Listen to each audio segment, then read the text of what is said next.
2021년 4월 25일 부활절 제4주 주말씀교회 주일 예배를 시작하도록 하겠습니다. 평화의 기도.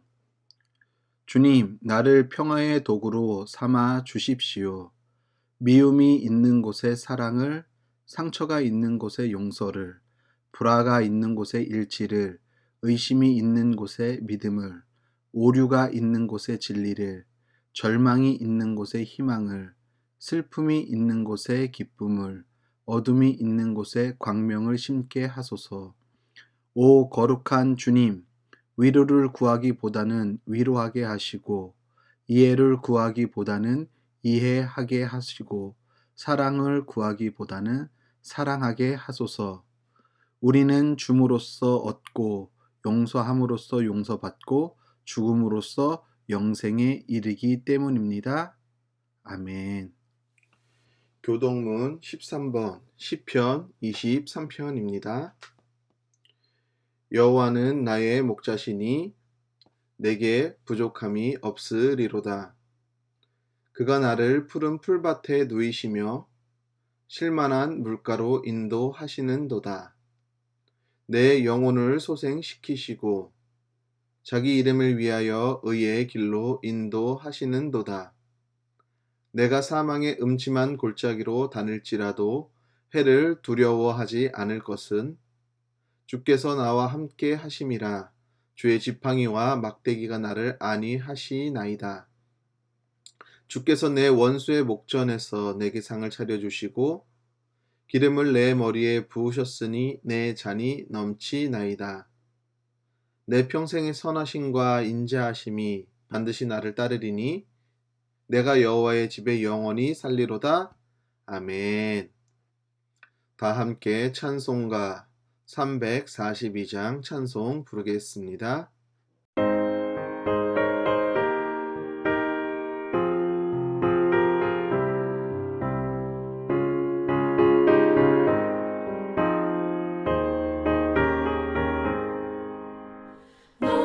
시험을 당해 죄 짓지 말고 너 용기를 다해 못 물리치라. 너 시험을 이겨 새 힘을 얻고 주 예수를 믿어 늘 승리하라. 우리 구주의 힘과 그의 위로를 빌라. 주님 내 편에 서서 항상 도우시리. 내 친구를 삼가 잘 선택하고 너행을 삼가 늘 조심하라. 너 열심을 다해 늘 충성하고 온 정성을 다해 주 봉사하라. 우리 구주의 힘과 그의 위로를 빌라. 주님 내 편에 서서 항상 도우시리.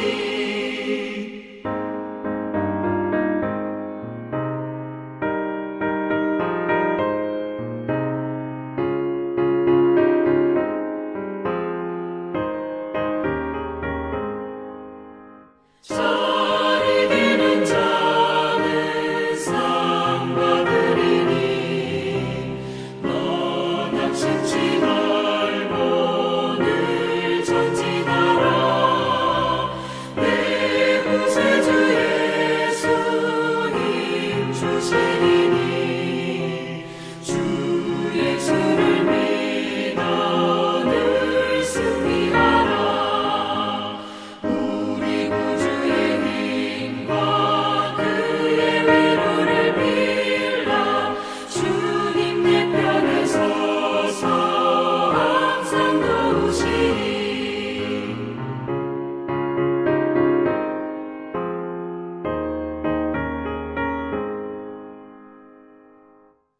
공동 기도합니다. 하나님, 주님이 창조하신 세계는 계절의 시간에 따라 옷을 갈아입으며 점점 더 짙은 녹색의 옷을 입고 있습니다. 우리의 삶이 봄 기온을 가슴에 담아 마음껏 주님과 함께 살기 원하지만 우리의 삶의 무게와 고통은 여전히 우리의 삶을 괴롭게 하고 힘들게 하고 있는 것이 현실입니다. 하지만 이런 삶의 모습에 우리가 낭망하지 않고 오늘도 주님의 말씀으로 전신갑주를 입고 나아갈 수 있는 믿음과 힘을 그리고 주님의 은총을 허락해 주옵소서. 하나님, 코로나 시대를 살아가면서 교회 공동체가 어떻게 세워져 가는 것이 주님이 원하는 모습이며 주님의 뜻인지 고민하고 묻고 있습니다. 주님께서 세우신 교회들이 이름만, 건물만 있고 여전히 교회에 하나님의 복음과 사랑, 섬김과 배려가 있는지 의문입니다. 아마도 세상에서 사람들이 교회를 향해 손가락질하는 이유는 온전한 복음과 사랑을 실천해야 하는 교회가 이웃과 사회의 섬김과 나눔과 배려를 통해 주님의 뜻을 이루어야 하는 교회가 그 기능을 잃어버린 것에 대한 세상의 답이 아닐까요? 우리 교회가 잃어버리고 놓치고 있는 것이 무엇인지 살펴보게 하시고 이번에 코로나 사태를 통해 잃어버린 교회의 모습을 다시 찾는 기회가 될 수 있도록 주님 지혜를 주시옵소서. 코로나19의 확산세가 심상치 않습니다. 전 세계는 매일매일 발표되는 확진자 수를 경신하고 있습니다. 매우 엄중하고 위험한 시기입니다. 우리가 살고 있는 나라와 지역에서도 주변에도 계속 확진자들이 나오고 있다는 정부의 발표를 듣고 있으면 매우 불안하고 마음이 무겁습니다. 이런 엄중하고 어려운 시기에 우리가 모두 정부의 방역 지침을 잘 따르고 준수하여 이 코로나의 위기를 빨리 극복하고 벗어날 수 있도록 힘을 모으게 하옵소서. 특히 오랜 시간 동안 코로나19와 싸우고 있는 우리의 의료진, 방역당국, 정부의 담당자들에게 힘과 능력을 허락해 주셔서 이 위기를 이겨내는 지혜를 허락해 주옵소서. 하나님, 지금도 주님의 복음을 들고 주님을 알지 못하는 곳에 선교하는 선교사님들의 사역 가운데 함께 하옵소서. 특히 미얀마에서 주님의 복음을 전하는 선교사님들의 안전과 사역이 주님의 선하심으로 그곳에서 완전한 평화와 주님의 나라의 회복이 있게 하옵소서. 오늘도 우리를 살아가게 하심에 감사하고 우리에게 물질의 복을 주심에 감사하여 여러 모양과 방법을 통해 주님께 귀한 예물을 드린 손길들을 주님 기억하시며 축복하시사 하늘의 신령한 복과 땅의 기름진 복이 저들의 삶에 풍성하게 임하게 하옵소서. 우리를 죄에서 구원하신 예수 그리스도의 이름으로 기도합니다. 아멘. 주말씀 소식을 알려드립니다. 주말씀 교회 영상을 시청하는 여러분을 예수님의 이름으로 축복합니다. 코로나 방역 지침에 우리 교회의 경우 20명까지는 현장 예배가 가능합니다. 정부의 코로나 방역 지침에 따라 가급적 지인 및 가족 모임은 자제해 주시길 바랍니다.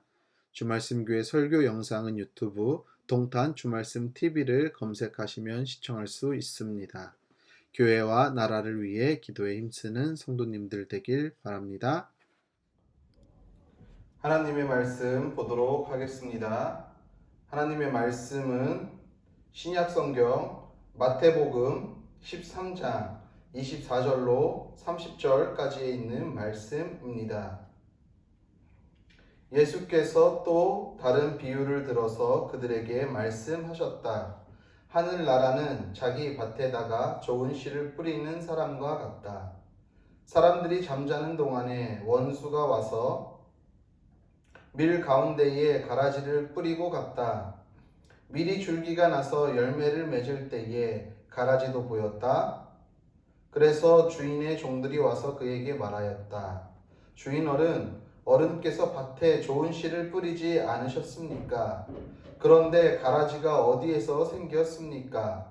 주인이 종들에게 말하기를 원수가 그렇게 하였구나 하였다. 종들이 주인에게 말하기를 그러면 우리가 가서 그것들을 뽑아 버릴까요? 하였다. 그러나 주인은 이렇게 대답하였다. 아니다. 가라지를 뽑다가 가라지와 함께 밀까지 뽑으면 어떻게 하겠느냐? 추수 때까지 둘 다 함께 자라도록 내버려 두어라. 추수할 때에 내가 추수꾼에게 먼저 가라지를 뽑아 다루로 묶어서 불태워 버리고 밀은 내 곳간에 거두어 드리라고 하겠다. 아멘.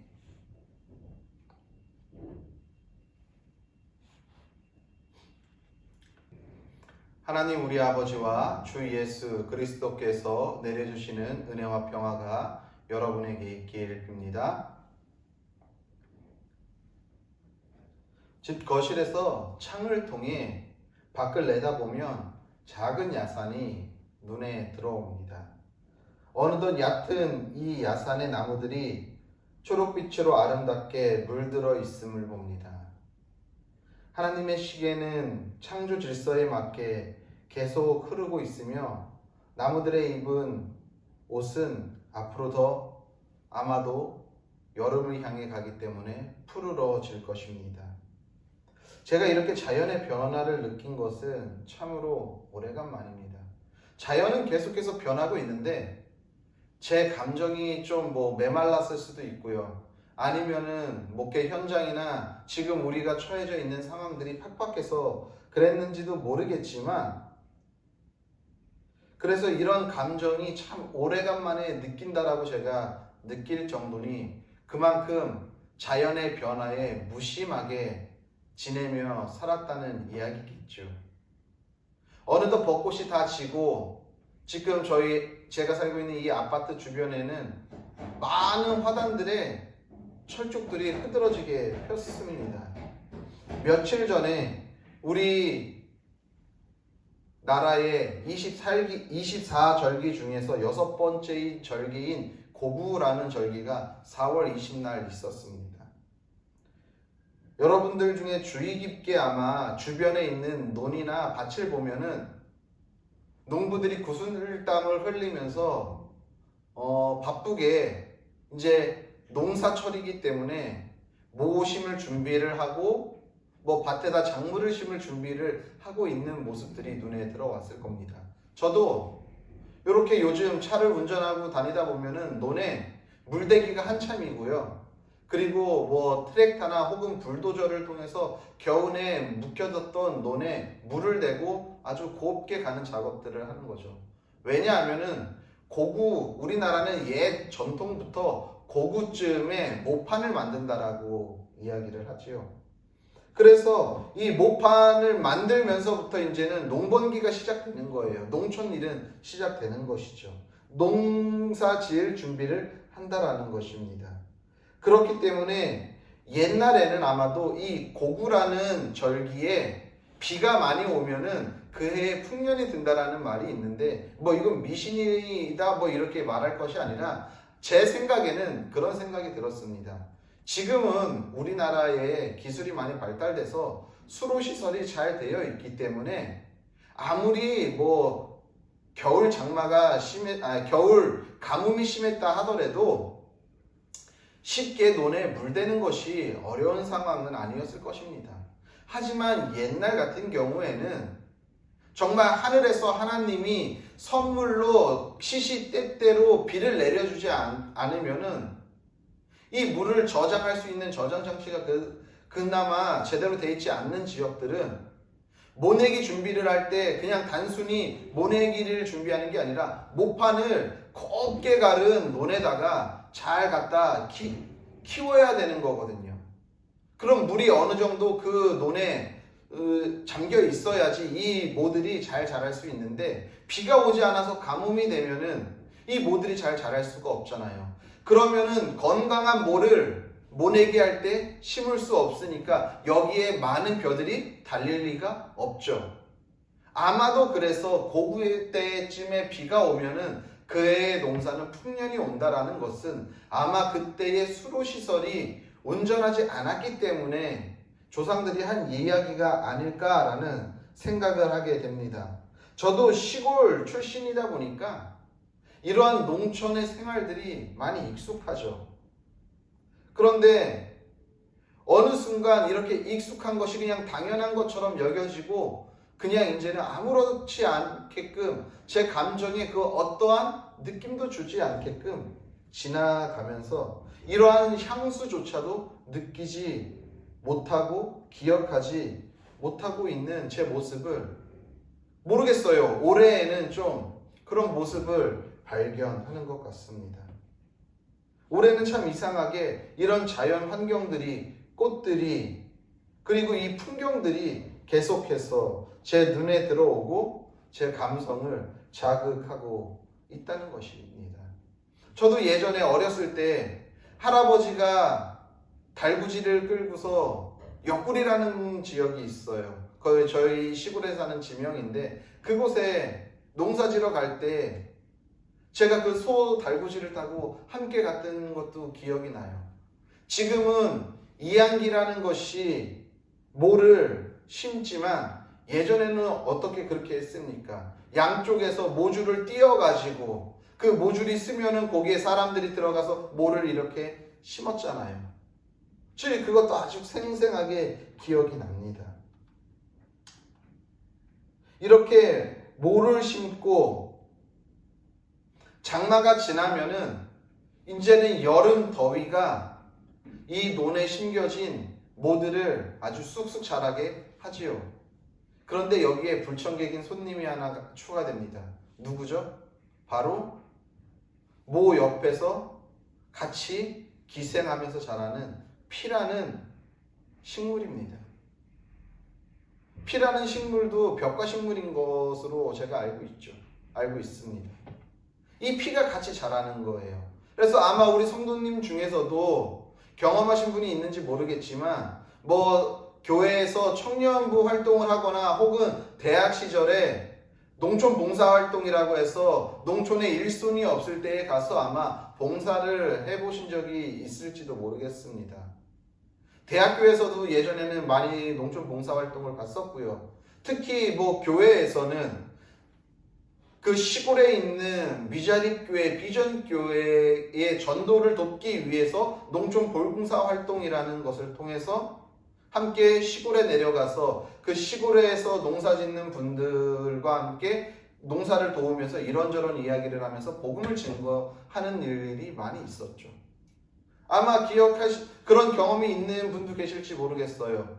그래서 논에 농촌 봉사활동 갔다가 농부가 논에 자란 피를 뽑으라고 하는데 피를 뽑겠다고 들어갔다가 피와 벼가 잘 구분이 되지 않아 벼를 뽑아갖고 나오는 경험을 해본 성도님이 있을지도 모르겠습니다. 오늘 우리가 그런 옛 기억을 생각하면서 오늘의 말씀을 아마 다시 한번 생각해 보면은 어느 정도 말씀에 그림이 그려질 것 같습니다. 오늘 예수님이 말씀하세요. 밀과 가라지의 비유를 통해 말씀하십니다. 이 비유의 설명은 36절 이후에 예수님께서 제자들에게 설명하시지요. 좋은 씨를 뿌리는 사람은 누구라고 합니까? 우리 주님이시라고 이야기를 합니다. 그리고 이 밭은 그 씨를 뿌렸던 밀을 뿌렸던 이 밭은 세상이라고 이야기합니다. 그리고 좋은 씨로 비유하셨던 것은 하나님을 믿는 그리스도인, 하나님 나라의 백성, 자녀들이라고 이야기하지요. 그리고 가라지는 악한 자가 뿌리고 간 악한 자의 자녀들이라고 말씀하고 계십니다. 추수 때는 세상 끝날 때를 의미하는 것이고요. 추수꾼은 하나님이 보낸 천사를 의미한다는 것입니다.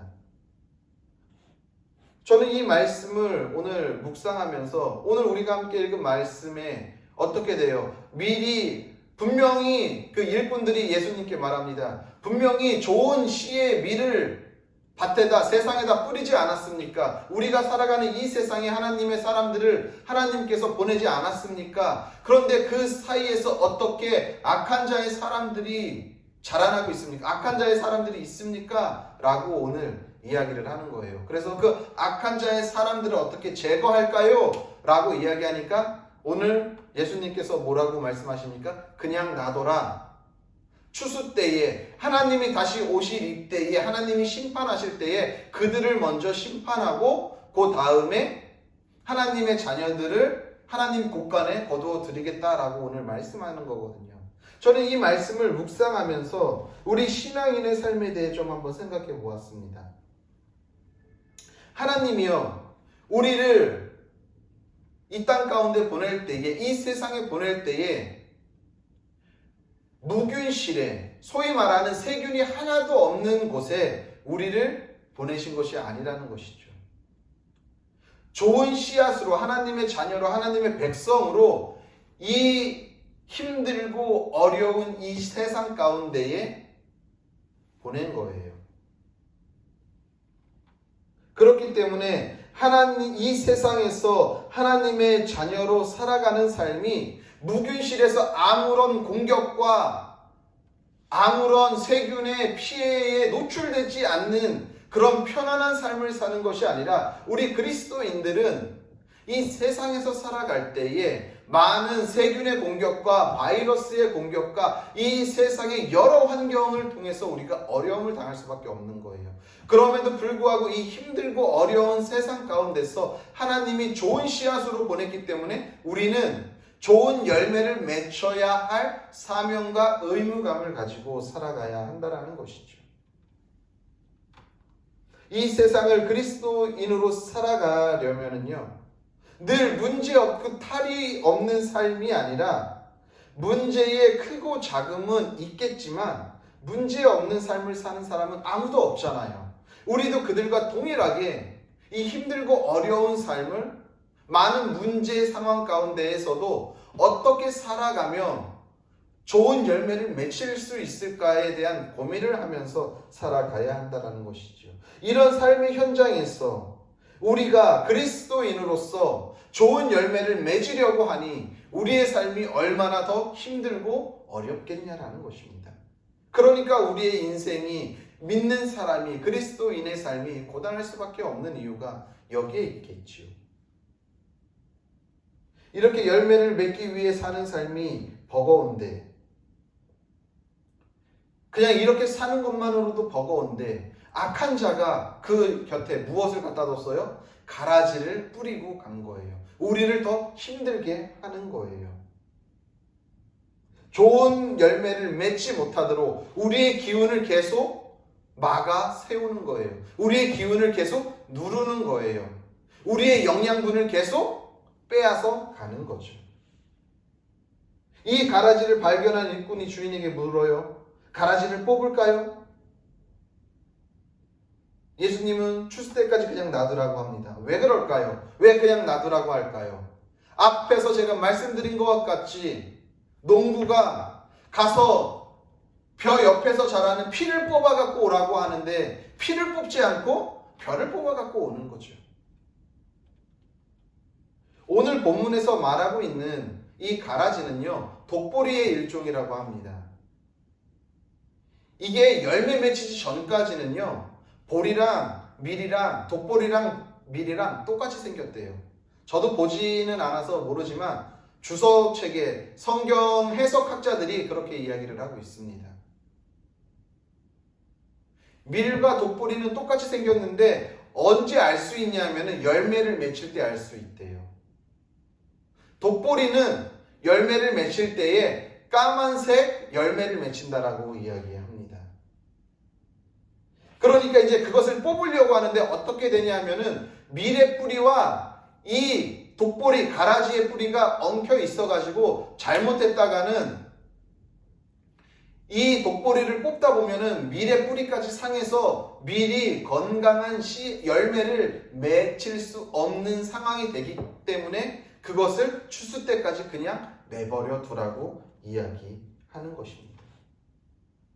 세상에서 좋은 열매를 맺으려면요, 사는 삶도 힘겹고 버거운데 어떻게 보면 이런 옆에 이 가라지가 함께 자람으로 인해 가지고, 그래서 밀의 기운을 빼앗음으로 인해 가지고 우리의 삶이 더 고단하고 더 힘들고 팍팍한 것이라는 것이죠. 우리도 세상에서 잘 살아가려고, 믿음으로 잘 살아가고, 하나님의 자녀로서 건강하게 살아가서 하나님 앞에 귀한 열매를 올려드리려고 열심히 살아가는데, 그렇게 사는 것만으로도 힘들고 고단한데, 그 주변에서 하나님 앞에 거룩하게 살아가려는 우리의 이 기운을 계속해서 누르는 세상의 환경, 가정의 환경, 내 지금 삶의 형편, 이러한 것들이 우리를 더 힘들게 누르는 거예요. 때로는 우리의 주변 이웃들이, 때로는 직장 상사들이, 때로는 학교에서의 친구와의 관계들이 계속해서 우리를 힘들게 한다는 것이죠. 그렇기 때문에 이러한 많은 우리의 기운을 빼앗아가는 그러한 것들로 인해 우리의 삶이 버겁다라는 거예요. 여전히 풀리지 않은 삶의 문제와 이웃들과 이 관계가 꼭 어떻게 보면 밀과 가라지 가운데에 그 뿌리가 얽혀 있는 것과 같은 그런 관계가 아닌가 생각하게 되었습니다. 이러한 삶 가운데서 우리의 기운을 가라지와 세상의 악한 것에 빼앗기지 않고 살아가는 일은 결코 쉬운 일이 아니지요. 이 삶을 이기면서 살아가는 삶이 참 고단한 삶이 될 것입니다. 그럼에도 불구하고 꿋꿋하게 우리는 세상의 모판에서 버티고 살아가면, 그래서 그 가라지의 기운을 이기면 결국에는 좋은 열매를 맺을 수 있다는 것입니다. 그렇다고 한다면 이 세상 가운데서 살아가면서 어떻게 하면 이 가라지의 기운을 이기면서 건강하게 좋은 열매를 맺으며 살아갈 수 있을까요? 하나님이 창조한 이 세계는요, 이 세상은요, 지금 나의 상태, 나의 생각, 그리고 나의 상황과 상관없이 자신의 시간을 살고 있어요. 우리가 봄아 오지마 라고 막는다고 해서 봄이 오지 않을까요? 내가 지금 봄을 맞을 준비가 아직 되지 않았기 때문에 봄아 오지마 라고 한다고 해서 봄이 오지 않아요. 점점 봄은 더 무르익어가죠. 여름을 향해 달려가요. 그렇다고 해서 내가 아직 여름을 맞을 준비가 되지 않았다고 해서 여름아 오지 말라고 해도 여름은 오는 거예요. 하나님이 만드신 이 창조 질서의 세계는요, 시계는요 쉬지 않고 계속 돌아가고 있어요. 그런데 내가 준비되지 않았다고, 내가 불평하고 내가 원망하는 것은 오로지 이 피조 세계 안에 있는 우리 인간밖에 없다는 것이죠. 늘 이 시간 속에서 삶에 대한 원망과 불평을 늘어놓고 있는 것은 우리 피조물인 우리 인간밖에 없는 거예요. 물론 우리들의 삶이 얼마나 고단하고 힘들면은 그렇겠습니까마는 시간은 한번 흘러가면 다시 오지 않는다는 것이죠. 오늘 우리가 지금 있는 이 현재 이 시간 2021년 4월 25일이라는 이 시간은 다시 돌아오는 시간이 아니에요.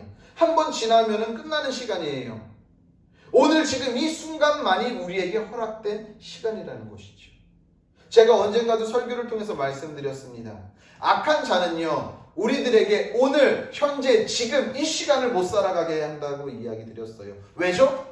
이 시간을 망쳐버리면은 이 망쳐버린 시간에 사로잡혀서, 과거에 사로잡혀서 내가 그때 그랬기 때문에 지금 이 시간을 못 살아가게 만드는 것이고, 미래에 대한 이 불확신 때문에 우리의 발걸음을 멈추게 함으로 인해서 오늘을 못 살아가게 하면은 결국에는 우리의 인생이 무너지기 때문에 악한 영은, 악한 자는 오늘 현재 이 시간을 못 살아가게 한다라고 제가 말씀드렸습니다. 따라서 건강하고 좋은 열매를 맺기 위해서는요, 가라지에게 기운을 빼앗기지 않기 위해서는요, 오늘도 우리에게 허락된 삶의 자리에서 비록 우리의 삶이 버겁고 힘겨워도 어려운 삶이지만 가라지의 기운이 우리의 삶을 무겁게 누르지만 다시 이 시간은 돌아오지 않는다라는 것을 우리가 기억하고 우리의 삶을 오늘 어떻게 살아야 할지 깊이 생각해 가며 살아야 한다는 것입니다. 얼마 전에 제가 읽은 책 중에 그리움을 품고 산다는 책이 있습니다. 그 책의 내용의 일부입니다. 폴란드의 시인인 비스와바 쉼브루스카라는 시인이 있습니다. 이 시인이 쓴 시는 두 번은 없다라는 시를 썼어요. 시의 내용은 이렇습니다.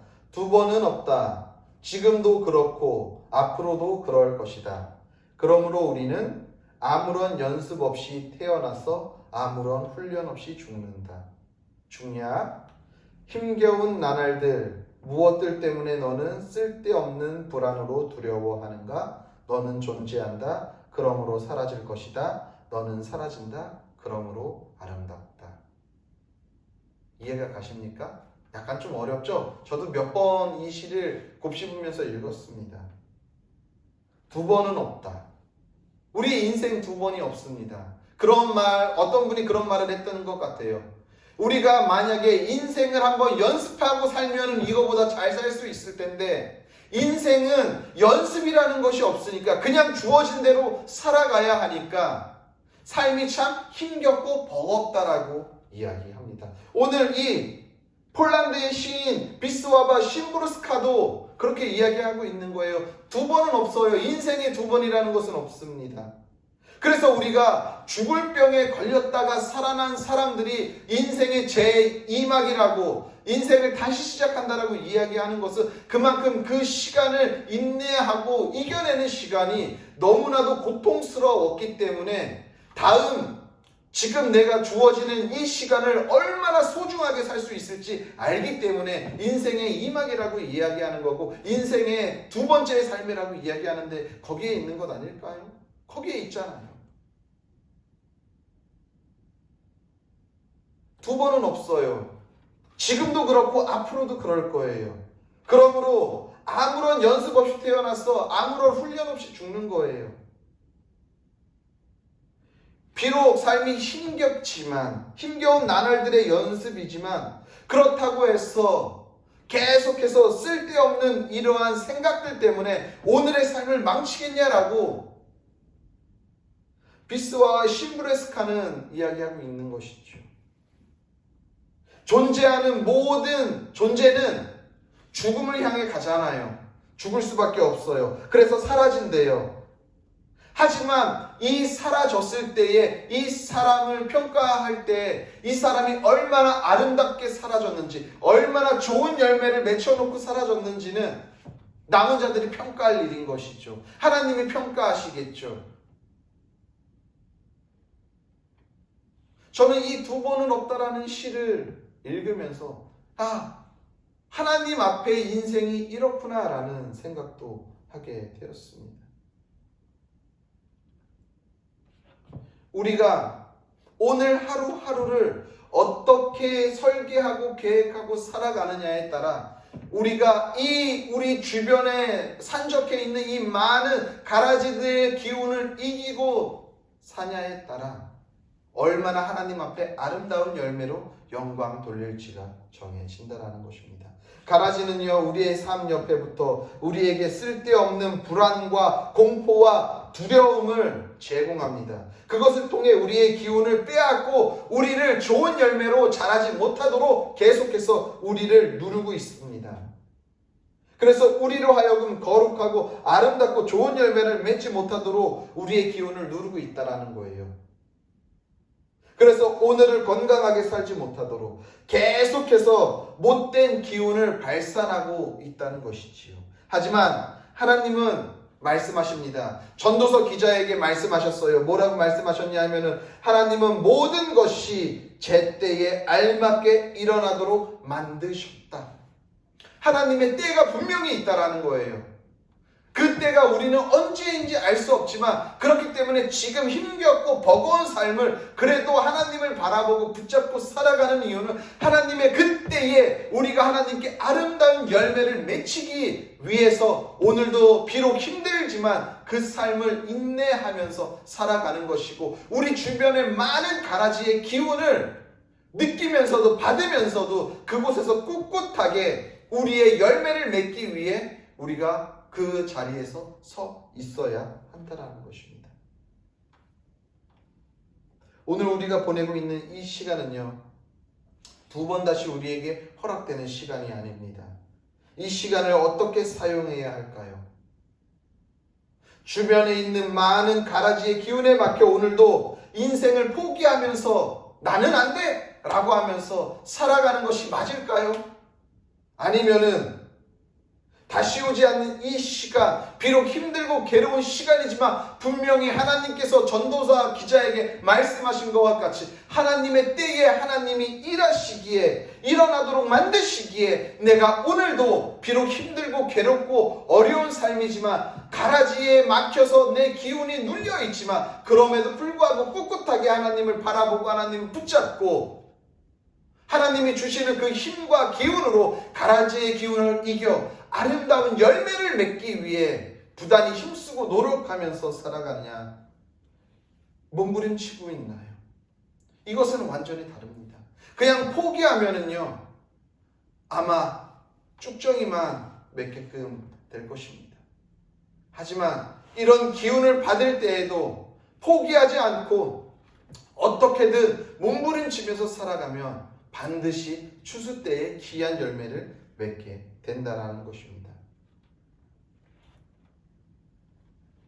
모를 심고 모가 자라서 벼가 될 때에 장마를 지나면서 논에 물이 가득 차서 아마 모들이 잠기는 모습을 봤을 것입니다. 태풍을 만나서 벼가 이리저리 흔들리는 모습도 보았을 것입니다. 때로는 무더위에 한여름 무더위에는 가뭄이 심해지면은 논이 또 쩍쩍 갈라지는 것도 보았을 것입니다. 이렇게 장마와 무더위를 지나면서 병충해로 인해 또 벼에 병충해가 날 수도 있을지도 모릅니다. 그런데 이렇게 힘들고 어려운 것들을 꿋꿋하게 이겨낸 벼들은요, 가을에 귀한 알곡들로 농부의 마음을 흡족하게 한다라는 것입니다. 사랑하는 성도님들, 우리가 살아가는 삶은 다시 반복되지 않습니다. 매일 반복되는 일상 같지만 오늘 흘려보내는 시간은 다시 나에게 허락되지 않습니다. 이 시간 속에서 그리스도인으로서 열매를 맺으며 사는 삶이 결코 녹록하지 않죠. 하지만 이 시간을 잘 인내하고 견디면 하나님 때에 알맞은 열매를 맺게 될 것입니다. 봄에 모내기를 하고서 가을에 그 추수의 기쁨을 누리는 것과 같이 비록 봄에서 가을까지 넘어가는 그 시간이 벼들이 모들이 인내하고 겪어야 하는 그 시간의 그 고통이 비록 힘들지만 어렵지만 그럼에도 불구하고 그 시간을 잘 견뎌낸 자만이 농부에게 기쁨이 되어진다라는 사실을 기억하시길 바랍니다. 그 알곡들은 밖에 버려서 던져지는 것이 아니라 하나님의 곳간에 차곡차곡 쌓인다라는 것을 기억하시길 바랍니다. 부디 우리 모두는 오늘도 우리의 주어진 삶의 자리에서 그 시간 속에서 선을 이루고 아름다움을 이루며 복되고 거룩한 시간을 만들어 가시길 바랍니다.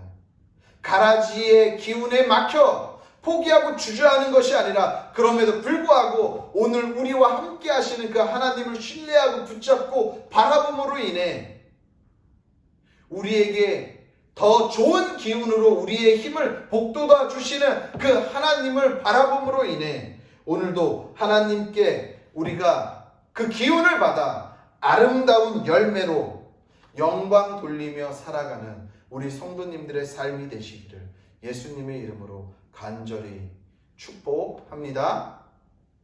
기도하겠습니다.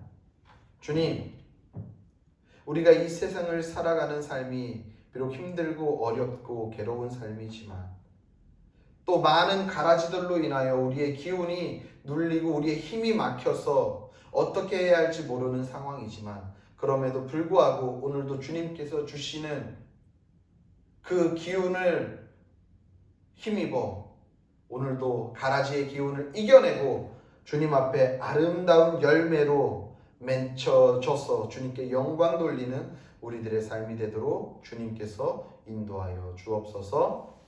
이제는 우리를 위하여서 십자가에 달려 죽으신 예수 그리스도의 은혜와 그의 아들을 아낌없이 십자가에 내어주신 하나님 아버지의 영원하신 사랑과 성령의 교통하심과 위로하심과 역사하심과 충만하심이 오늘도 주님께서 주시는 기운을 받고 두 번 다시 반복되지 않는 이 인생에서 온전히 세상의 가라지의 기운을 이겨내며 살기로 결단한 성도들 머리 위에와 그들의 가정과 섬기는 교회와 나라와 민족과 더 나아가 세계 열방 가운데에 이제로부터 영원히 함께 계시기를 간절히 축원하옵나이다.